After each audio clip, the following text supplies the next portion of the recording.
Muy buenas noches, bienvenidos a Odisea. Sobre la consistencia en su discurso, en sus palabras, de Alberto Fernández, sobre la capacidad que él tenga para mantener a lo largo del tiempo sus intenciones, sus propósitos, cabe tener dudas gigantescas. Hecha esa salvedad, en el gobierno, en el entorno del gobierno y en el entorno del presidente, comentan que hubo un antes y un después de un episodio en la forma en que el presidente observa el devenir de la política y observa sobre todo el curso de su administración. Esa línea divisoria, ese hecho traumático, ocurrió el 15 de septiembre, miércoles. Fue el día en que los ministros ligados a la Cámpora y ligados a Cristina Kirchner le hicieron una especie de piquete y lo amenazaron a él con vaciarle el gobierno. A partir de ese día, Alberto Fernández habría llegado a la conclusión de que es inútil, es estéril, tratar de cumplir con la fantasía de tener contentos a todos. Es decir, de poner en el centro de su gestión, en el centro de su proyecto, la unidad de la coalición, la armonía del grupo. Que no hay nada que alcance para satisfacer a Cristina Kirchner, así piensa él, y que por lo tanto, a partir de ese episodio, que produjo una gran crisis, la más grande dentro del oficialismo, él debía privilegiar un curso de acción, una orientación para su administración. Y esa orientación es básicamente llegar a un acuerdo con el fondo a través de un método que privilegia la política por sobre la técnica, y ese método es algún tipo de alineamiento, todo el alineamiento que le permite la coalición que él gobierna con los Estados Unidos, con la administración demócrata de Biden. La manifestación más clara de esta idea, de este propósito, es que el presidente Alberto Fernández haya participado de una cumbre convocada por Biden para hacer una exaltación de la democracia. Hablamos el lunes pasado del significado que tenía esa cumbre, que era una cumbre en contra de la corrupción, en contra del autoritarismo, a favor de los derechos humanos. Con esas tres consignas, Biden intenta trazar una línea en el mundo para alinear a los países solidarios con su país, con su gobierno, y separarlos de los países que en el fondo están alineados o con estados opacos y al final del camino con China.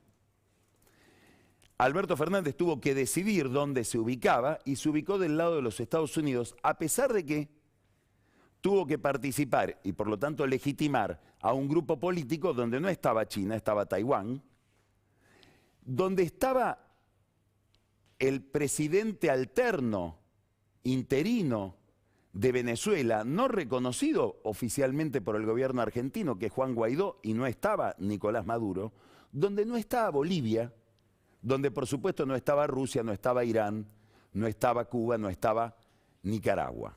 Esta es una definición importante si creemos, como cree tanta gente, que en realidad la política, la orientación de un país viene más de afuera hacia adentro que de adentro hacia afuera. Es decir, el punto de partida de esa orientación es el lugar en el que se ubica ese país en el concierto de las naciones y en la disputa internacional que siempre está en curso.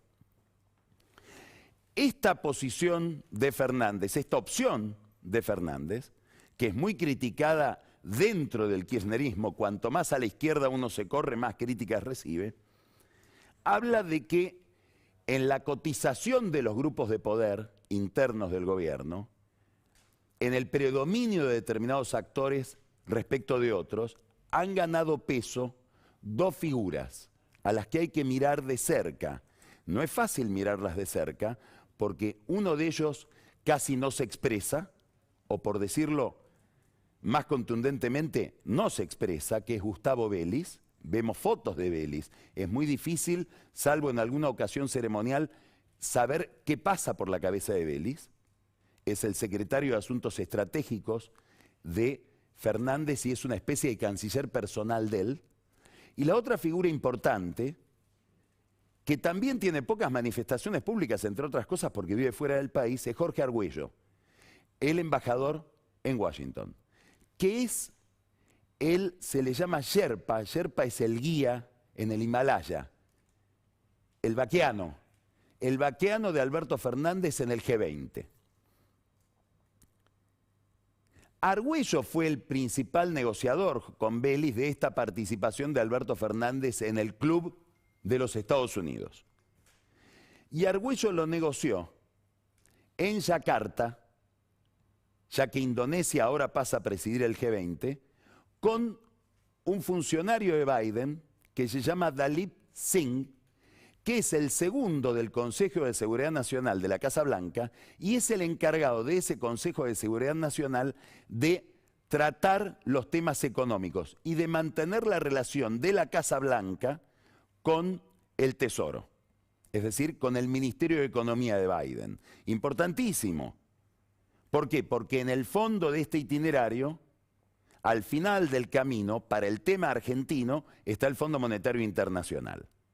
Entonces es muy probable, algo inconfesable, pero que es que a Argüello le hayan dicho, si querés apoyo político, que lo estás obteniendo en el Fondo Monetario Internacional, tenés que dar alguna señal de alineamiento. Y la señal de alineamiento es la participación de Alberto Fernández en esa cumbre que lo obligó a reconocer a Guaidó y a desconocer a Bolivia, entre otras cosas.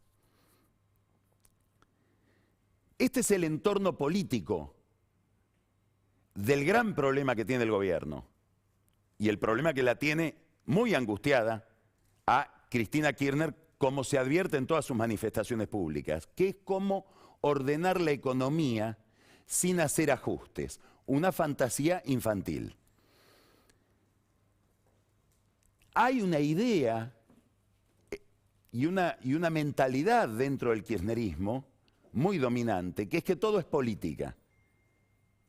Que si uno negocia bien, aprieta bien, amenaza bien, presiona bien, cualquier resultado se obtiene, aunque esos resultados tengan que ver con números financieros, económicos o con la ingeniería de la energía.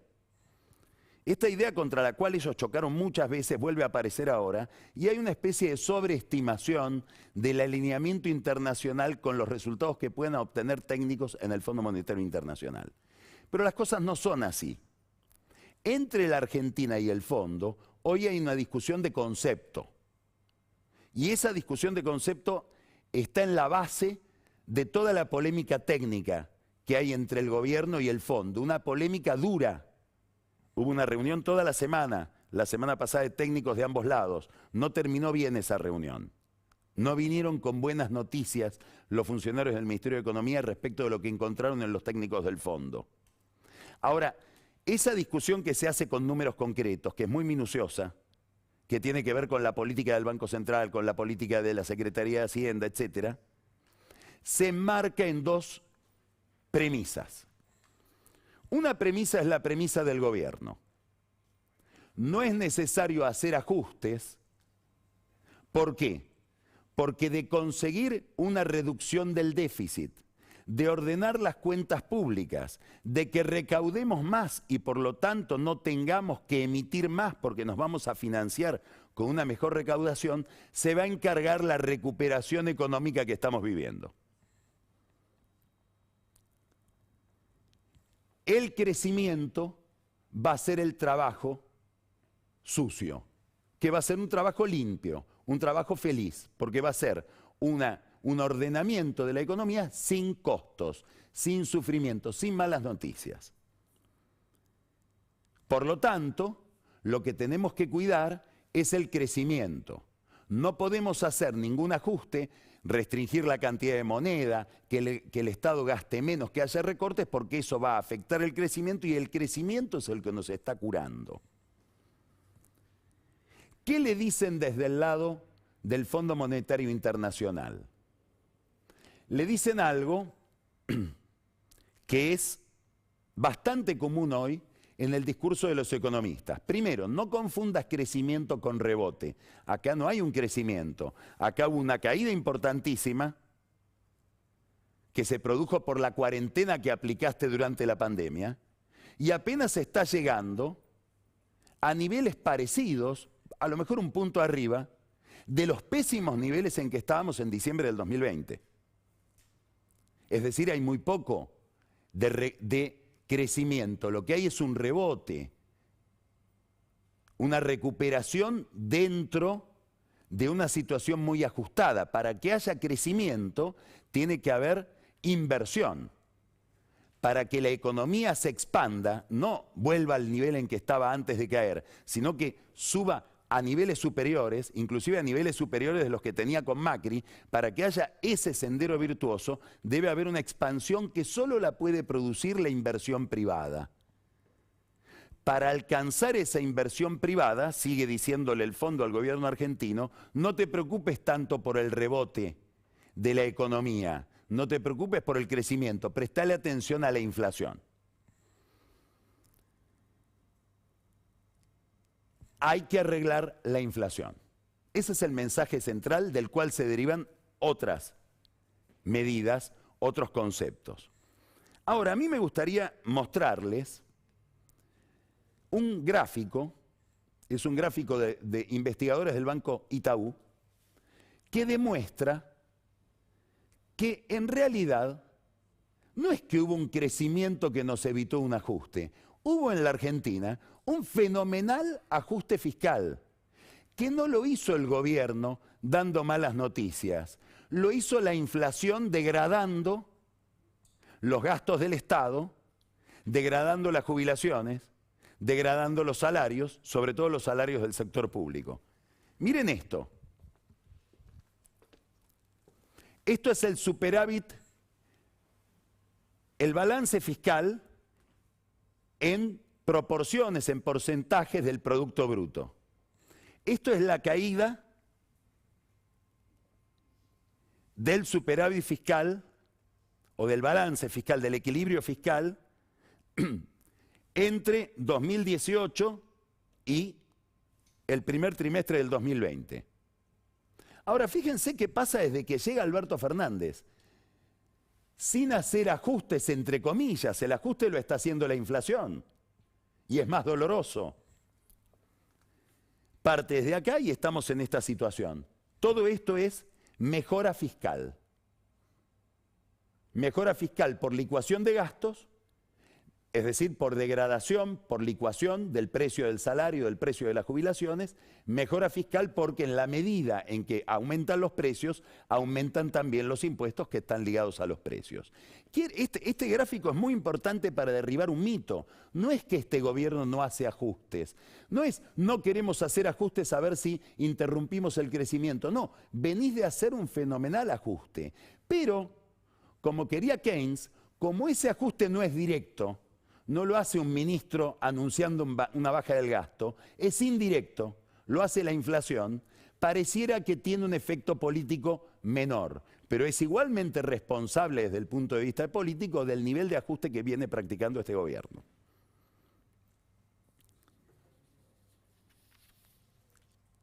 Hay además un segundo problema hoy en la economía argentina y tiene que ver con este dilema que tiene el gobierno y sobre todo las cabezas más populistas dentro del gobierno, de tener que llevar adelante un ajuste antipático.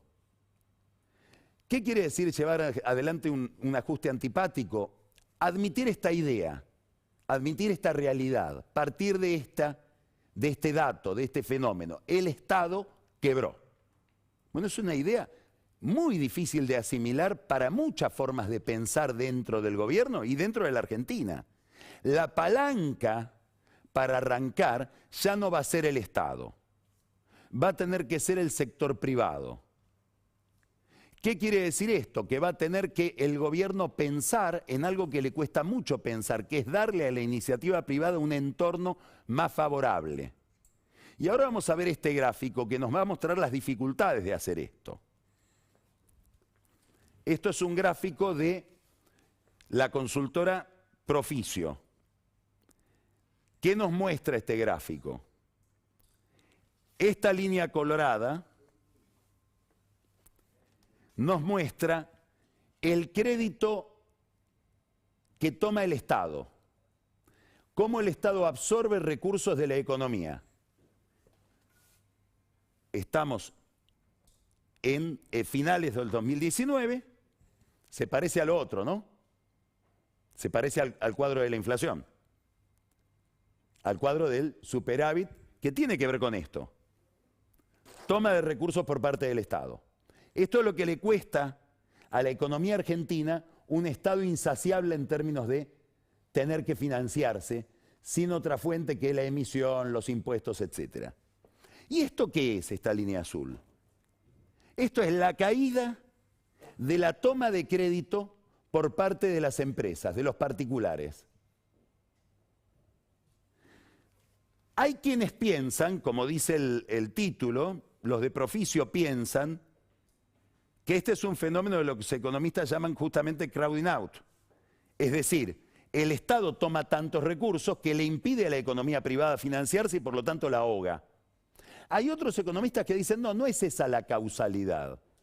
Aquí hay un Estado que toma muchos recursos porque es insaciable en términos de financiamiento y de déficit. Y hay una economía privada que no toma crédito porque no lo quiere tomar. No es que le faltan los recursos porque los toma el Estado, sino que hay decisiones de no tomar crédito por los riesgos que implica emprender negocios en la Argentina.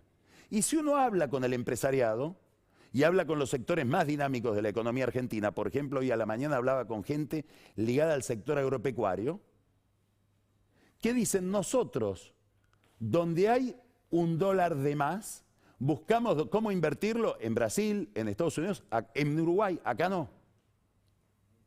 Entonces acá está el centro del problema. El Estado ya no sirve más como palanca de recuperación y la economía privada huye. No quiere comprometerse.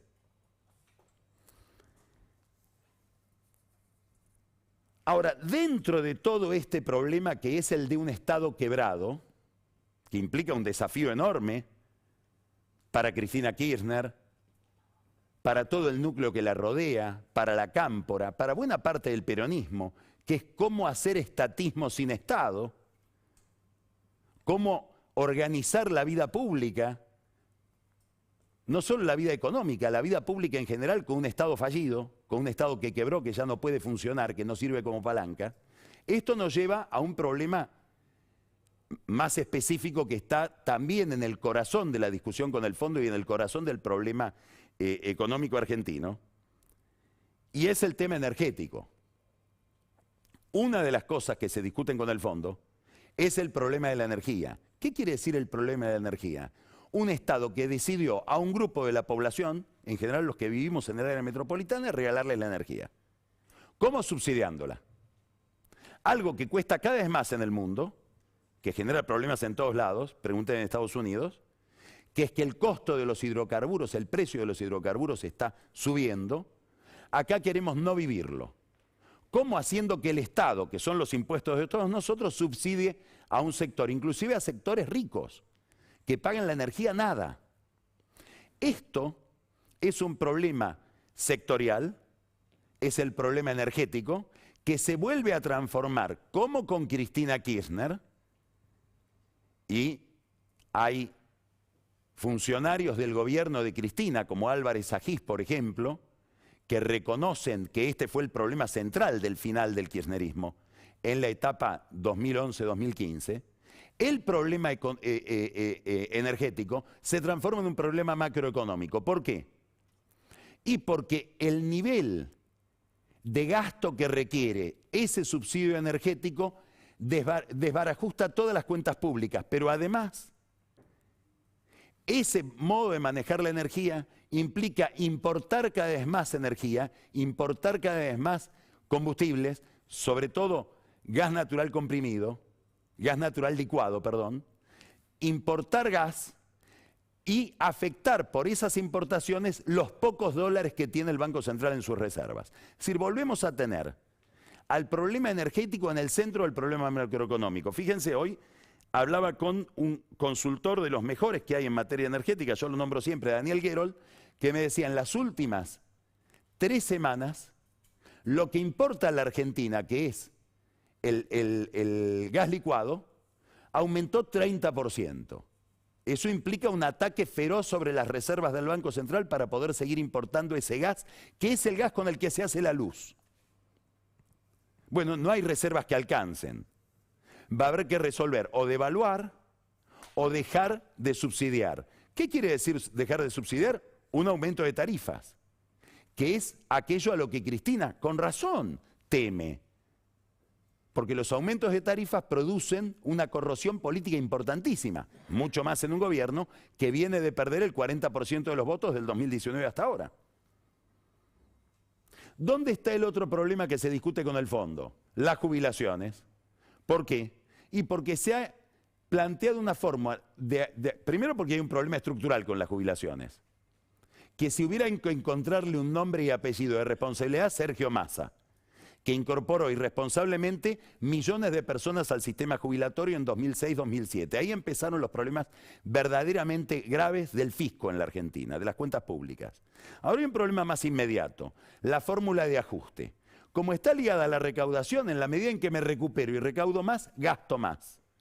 El fondo, ¿qué le dice al gobierno? Tenés que tocar la fórmula de ajuste. Y el gobierno, ¿qué le dice? No me quiero comer una plaza llena de piedras como la que se comió Macri a finales del 17.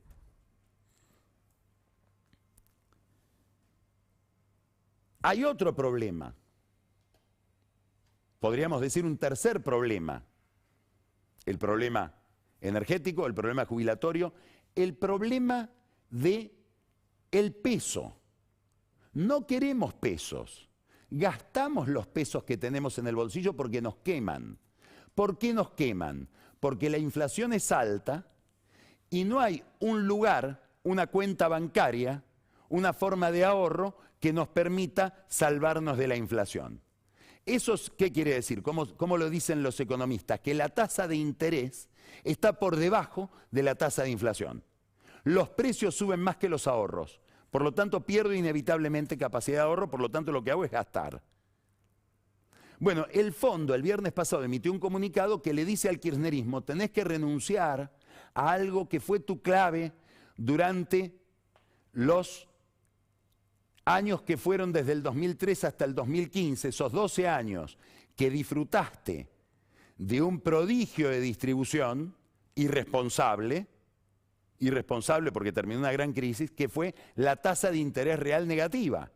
Es decir, desestimular la inversión, desincentivar el ahorro para que haya mucho consumo y una fiesta episódica, insostenible en el mediano plazo. En eso consiste la esencia del populismo. Me gasto todo hoy y mañana es otro día. Como sociedad, la Argentina está viviendo así desde hace mucho tiempo. ¿Qué quiere decir todo esto? Que la discusión todavía no empezó, que están discutiendo temas muy importantes. Hay que mirar a quiénes hay. Primero a David Lipton, hablamos mucho de él.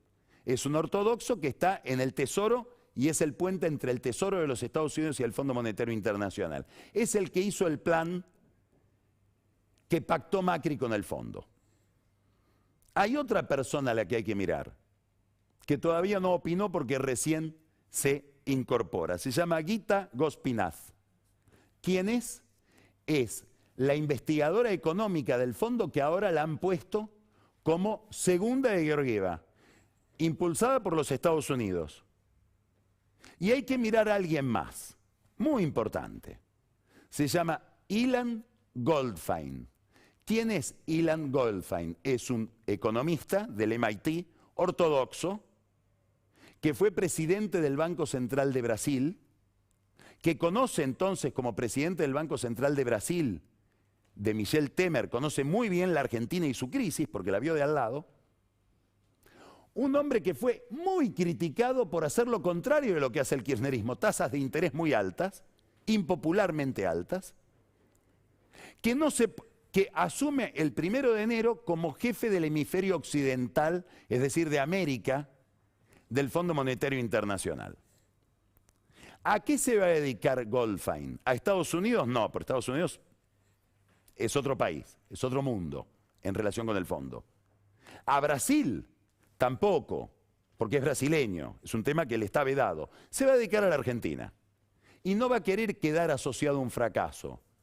Y desde su perspectiva mental, desde sus premisas profesionales, académicas, ideológicas, si usted quiere, le va a imponer al gobierno un ajuste muy importante. Esto es lo que se empezó a discutir la semana pasada en Washington, con un problema adicional, que es que, primero,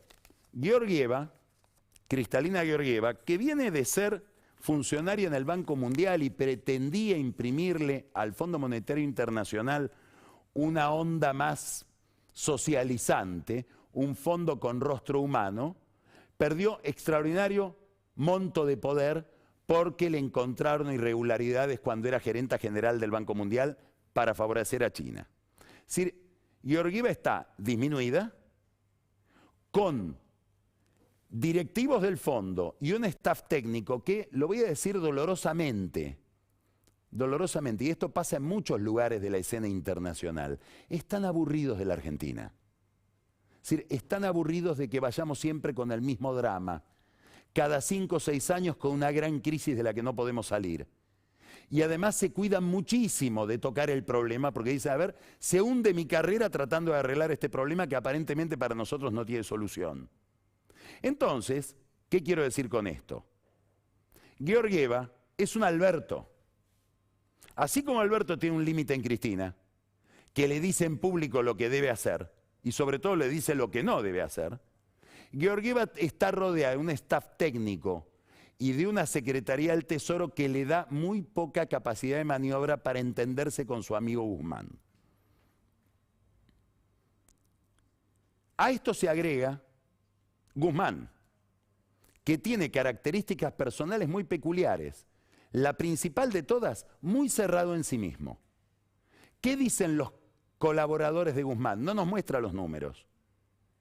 ¿Qué dice Alberto Fernández? Sé poco de lo que me cuenta Guzmán. Es más, mando a otros economistas a estudiarlo.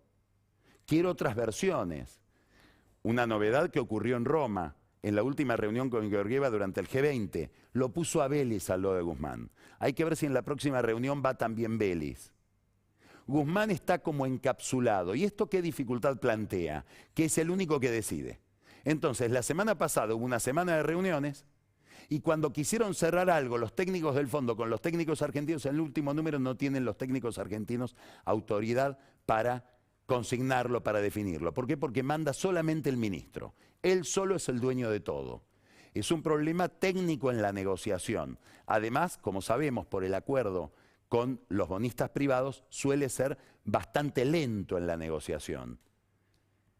Muchos le recomendaron, y él no aceptó, ¿por qué no cerrás este acuerdo durante la pandemia? ¿Quién va a dejar caer un país en medio de la pandemia? No, quiso esperar a la recuperación. Ahora con la recuperación es todo más difícil. Este problema, sin un populismo que va hacia un ajuste, o que debe resignarse a que como en ese gráfico el ajuste lo haga más dolorosamente la realidad, pero alguien lo hace, eso es lo que estuvo en el centro del debate en la Plaza de Mayo el viernes pasado. Ahí hay mucho para hablar, sobre todo el discurso de Cristina. Primero, fue una plaza, como vimos, armada para Cristina, a tal punto que hubo fuegos artificiales cuando terminó de hablar ella, no cuando terminó de hablar Alberto Fernández. Cuando empezó a hablar Alberto Fernández, las banderas de la cámpora se empezaron a plegar. Mucha gente que estaba en la plaza se empezó a ir. Ella misma tuvo un discurso, bueno, con deficiencias no solamente conceptuales desde el punto de vista de la economía, sino con deficiencias respecto de la calidad democrática del discurso. Dijo cosas que es impresionante que las diga.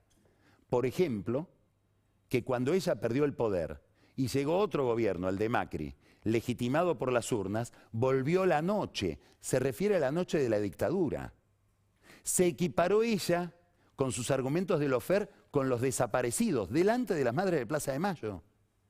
Sin que una especie de anestesia moral o ideológica que hay en ese grupo nadie le llame la atención. Es una especie de trivialización del drama más importante que tuvo la Argentina a lo largo de su historia, que fue el número de desaparecidos que hubo durante esa dictadura. Habló todo el tiempo del golpe cívico-militar, olvidándose y ofendiendo a su propia cuñada Alicia, que en Santa Cruz fue, durante toda la dictadura, funcionaria del gobierno militar, con Kirchner que vivía a la vuelta de su casa.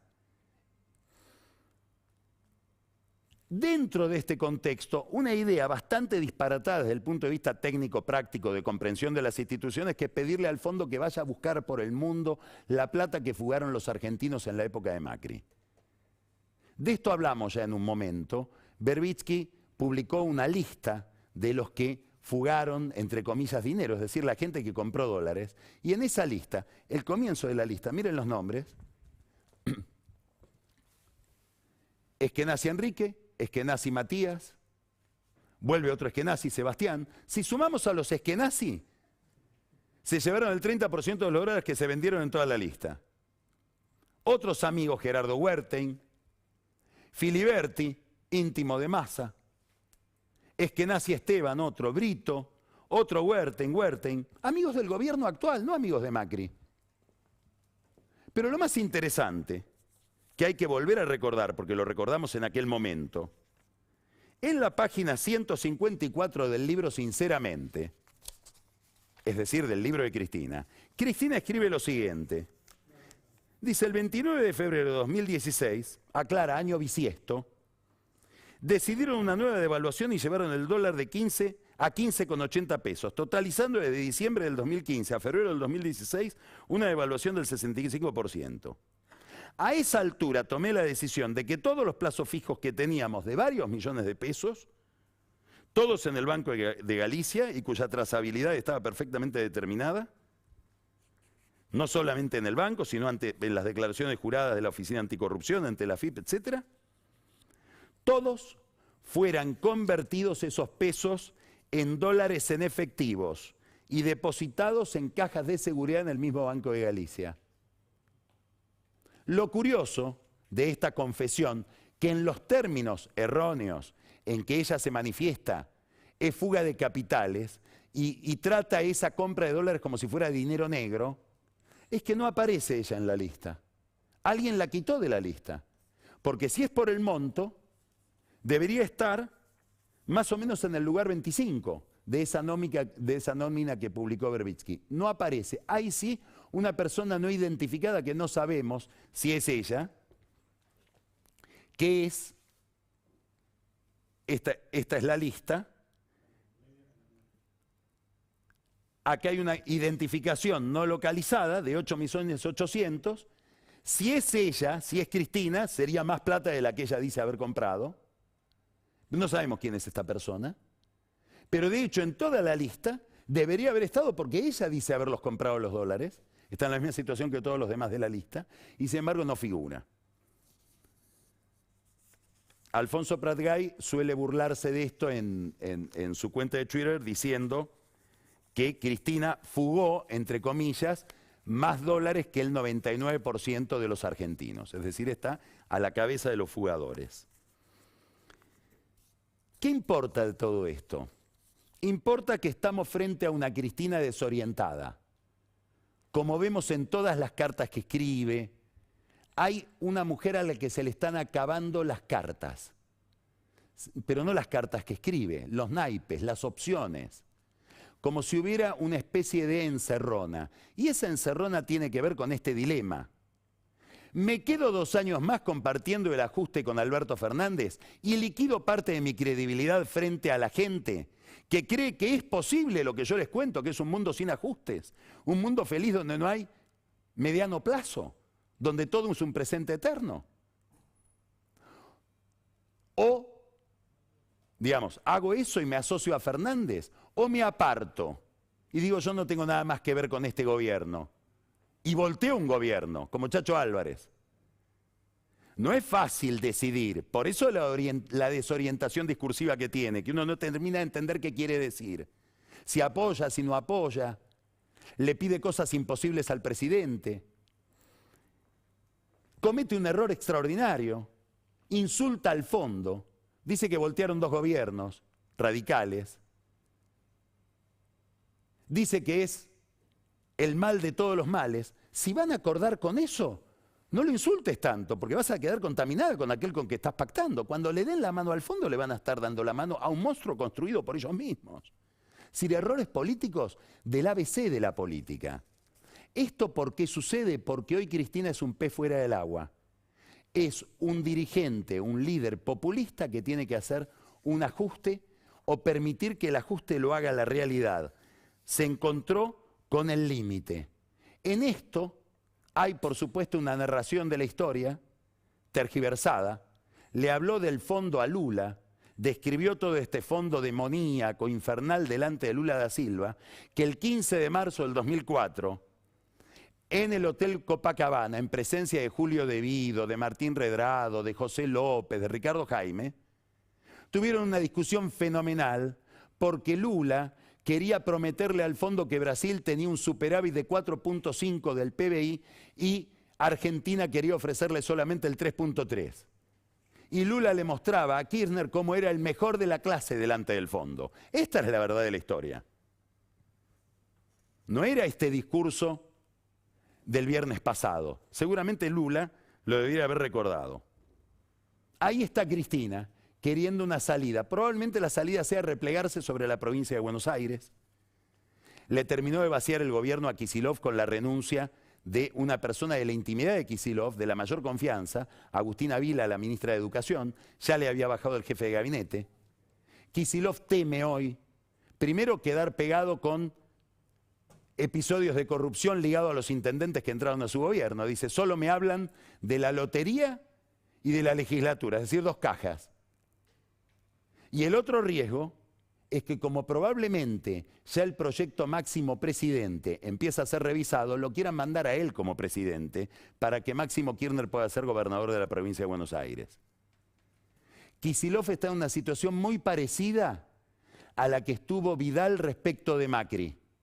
Descubrió que la relación con Cristina, igual que la relación de Vidal con Macri, no era por amor, era política y por lo tanto manipulación. Frente a esto, una oposición que se horizontaliza, un radicalismo que empieza la discusión por el poder y una escena que se va a plantear esta semana. La pretensión, probablemente exitosa, de Gerardo Morales de quedar al frente del radicalismo.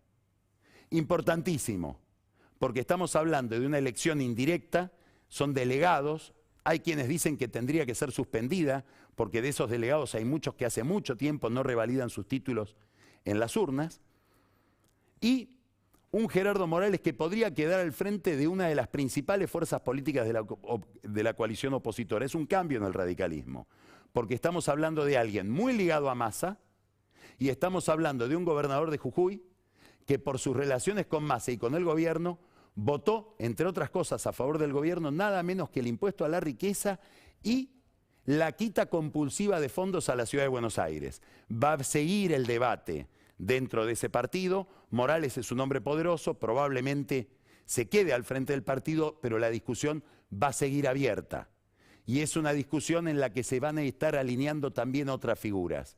Hay una alianza de Morales explícita con Patricia Bullrich, del mismo modo que hay una alianza en la nueva línea interna que se armó dentro del radicalismo detrás de la figura de Lustó y de Rodrigo del Heredo de Córdoba con Horacio Rodríguez Larreta. ¿Qué quiero decir? Ya no hay más un Cambiemos disciplinado detrás de un líder. Encontraron como forma de vida la democracia interna, la competencia. Si no hay reglas, van a pasar problemas.